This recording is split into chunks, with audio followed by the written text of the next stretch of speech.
என்ன சொன்ன? அடிச்சு திருத்துற வயசா இவளுக்கு.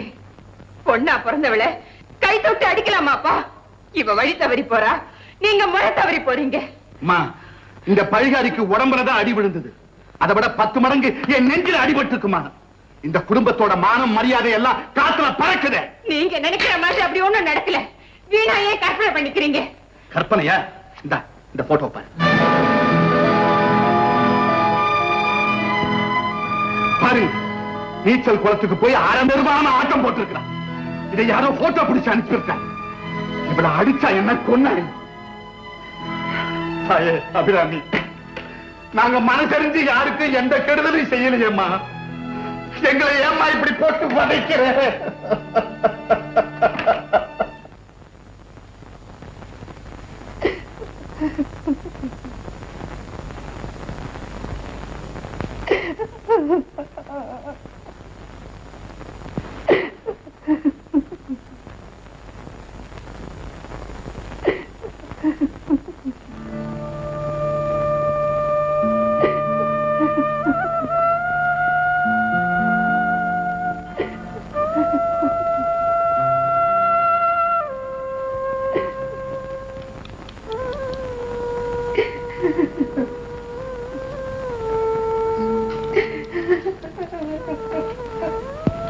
அம்மா, அம்மா,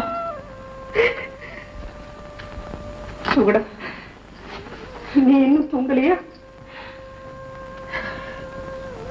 அம்மா, ராதிகாவை உடனே காலேஜ்ல இருந்து நிறுத்திட்டு அவளுக்கு ஒரு கல்யாணம் பண்ணிடலாமா? இதெல்லாம் நினைச்ச உடனே நடக்கிற காரியம் அம்மா. மாப்பிள்ள பார்க்க வேண்டாம் அம்மா. எனக்கு ஒரு வரன் வந்ததா சொன்னீங்களே, அதையே ராதிகாவுக்கு முடிச்சிடலாம். சுகுணா, அக்கா இருக்கும் போது தங்கச்சிக்கு எப்படிமா கல்யாணம் செய்ய முடியும்? இந்த நியாயம் எல்லாம் பாக்குறதுக்கு இதுவாமா நேரம்? ராதிகா தலையில பழிப்பாவம் வந்து விடியறதுக்கு முன்னால சீக்கிரமா முடிச்சிடலாமா? நீ சொல்றதும் சரிதாம்மா. காலையில அப்பா கிட்ட கேட்டு பாக்குறேன். நீ இப்ப போய் தூங்குமா?